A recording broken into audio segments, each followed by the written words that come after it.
Votre bien locatif est magnifique. Vous avez soigné tous les détails et les locataires vont passer un séjour inoubliable. Débutant ou pro de la location saisonnière, que vous offriez les meilleures prestations ou que vous soyez localisé dans les endroits les plus prisés du monde, il y aura toujours 3 détails rédhibitoires qui feront de votre location un désastre. Évitez les fâcheux commentaires en faisant de ces 3 choses une force dès le départ.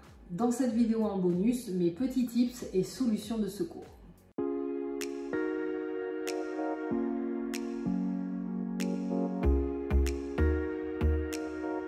Salut les réseaux, j'espère que vous allez bien. Je suis Carole Anita, experte en intendance et gestion de résidences locatives. J'aide les entrepreneurs et propriétaires à démarrer ou développer leur activité en leur donnant toutes mes astuces et outils nécessaires pour réussir. Mon but est de vous faire gagner du temps mais aussi de vous éviter toutes les erreurs que j'ai moi-même déjà commises. Alors le premier détail rédhibitoire sera bien évidemment un Wi-Fi désastreux. Même s'il est clair que nous ne sommes pas tous égaux face à l'accès Internet sur Terre, il n'en reste pas moins que c'est le critère indispensable pour une location de nos jours. À l'exception très rare de certains lieux qui prônent et vendent la déconnexion totale pendant leur séjour de vacances, la très grande majorité des visiteurs souhaitent un bon accès à Internet. Beaucoup de propriétaires se disent « Oh, les gens sont en vacances quand même, ils ont autre chose à faire que de rester figés sur leur portable. » Eh bien non. Même si leur souhait en vacances est vraiment d'essayer de se déconnecter du monde virtuel, juste le fait de savoir qu'ils n'ont pas un accès à Internet est complètement rédhibitoire. De la même façon, ne partez pas du principe que tout le monde a un forfait 4G international. Ça coûte une blinde et du coup, très peu de personnes l'activent lorsqu'ils voyagent. Vous n'avez donc pas vraiment d'autre choix que de proposer un accès Wi-Fi dans votre location saisonnière. Si vous n'avez pas la chance d'avoir un très haut débit, soyez honnête dans votre annonce. Vous ne voulez pas le crier haut et fort, mais si on vous le demande, précisez clairement dans quelle partie du logement il est accessible et sa puissance. Certaines personnes souhaitent travailler ou être en contact avec leurs proches, d'autres veulent voir des films en streaming, etc. Dites-leur ce qu'il en est et si besoin, rajoutez au passage 2 ou 3 excellents atouts qu'a votre logement pour faire peser dans la balance. Il vaudra mieux perdre une location que de recevoir un commentaire assassin ou pire un locataire qui vous harcèle tous les jours au téléphone à cause du Wi-Fi. Dans tous les cas, vous devez choisir un fournisseur d'Internet qui est réactif et qui a un bon protocole d'aide en cas d'urgence. Laissez dans votre logement les informations nécessaires à un diagnostic en ligne de votre réseau. Numéro de client, numéro de téléphone, numéro de contrat, etc. pour que votre manager ou voire même le client puisse le faire si vous n'êtes pas disponible.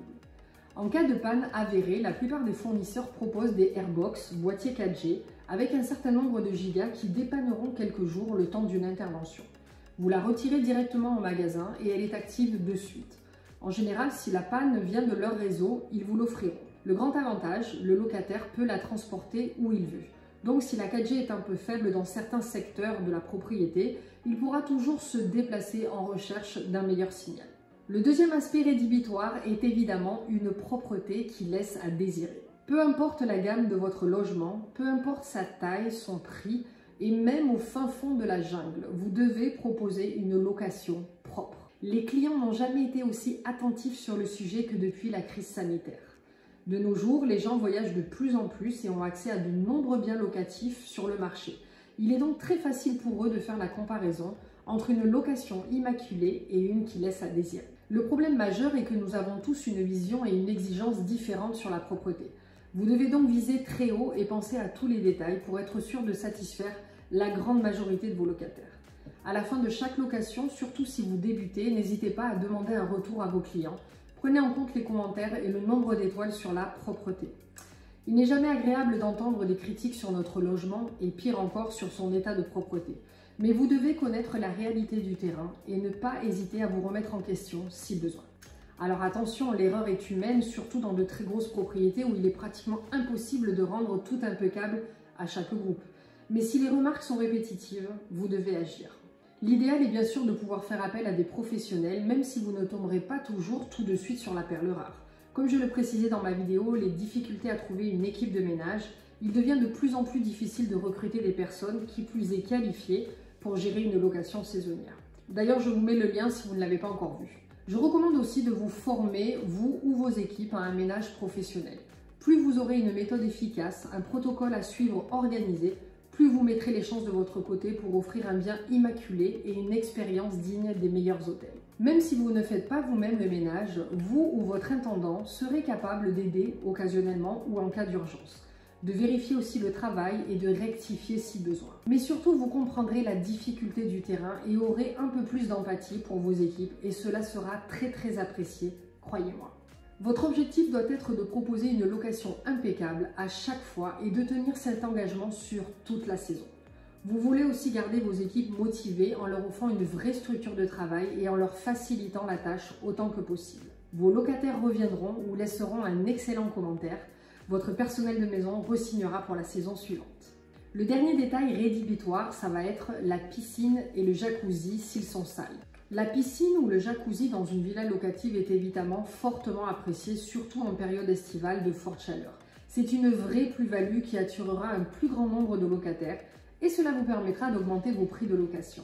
Si en plus elle est chauffée, vous aurez l'opportunité d'attirer des clients en hors saison, avril-mai, septembre-octobre.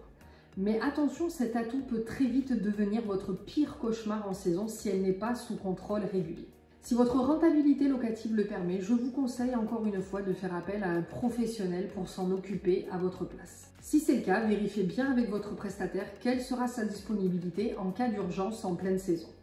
En dehors de sa visite par semaine, pourra-t-il intervenir à tout moment en cas de problème technique ou de perte de qualité d'eau? Si c'est vous qui vous occupez de l'entretien de la piscine ou si vous demandez à vos locataires de le faire, ce que je déconseille bien sûr fortement, vous devrez évidemment vous rendre disponible aussi en cas d'urgence, même le dimanche.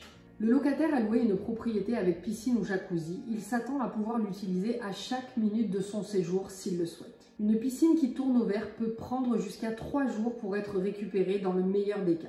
Imaginez les conséquences sur un séjour d'1 semaine pour vos locataires. Un peu de colère ne m'étonnerait pas. On nous dit bien sûr, selon le traitement utilisé, que nous pouvons nous baigner au bout de quelques heures de traitement. Mais l'eau encore trouble ou verte ne donne absolument pas envie. Mon conseil est qu'au moment de votre accueil, demandez à vos locataires de vous prévenir de tout de suite s'ils voient que l'eau commence à devenir un peu trouble, s'ils constatent des taches oranges ou s'ils perçoivent un liseré vert ou jaune sur la ligne d'eau. Il y a des dizaines de raisons pour qu'une eau devienne trouble ou produise des algues, mais si c'est traité rapidement, on peut souvent éviter la catastrophe. Ce qui est sûr, c'est qu'une piscine verte gâchera toujours le séjour de vos locataires. Comme le Wi-Fi et la propreté, ce sont des critères qui ne doivent pas être défaillants et si c'est le cas, ils doivent être réglés au plus vite. Ce que le locataire apprécie, c'est la réactivité, l'empathie et la disponibilité. Attention toutefois aux abus. Essayez dans votre gestion des problèmes de vous montrer disponible, mais tout en restant ferme sur ce qui est grave et ce qui l'est moins. Car si vous ouvrez la porte à une trop grande disponibilité dès l'arrivée, vous vous exposez à être dérangé tous les jours pour des fourmis près d'une fenêtre, une ampoule qui a grillé, un volet qui grince, bref. Le locataire, dans la plupart des cas, restera sur le souvenir de ce qui ne s'est pas bien passé, même si tout le reste était impeccable. Et il y a fort à parier que selon la manière dont vous aurez géré ces problèmes, il vous laissera un commentaire désastreux. Tiens, on va rigoler d'ailleurs. Laissez-moi aujourd'hui en commentaire la pire anecdote ou problème que vous avez rencontré avec vos locataires. En attendant, je vous dis à très vite.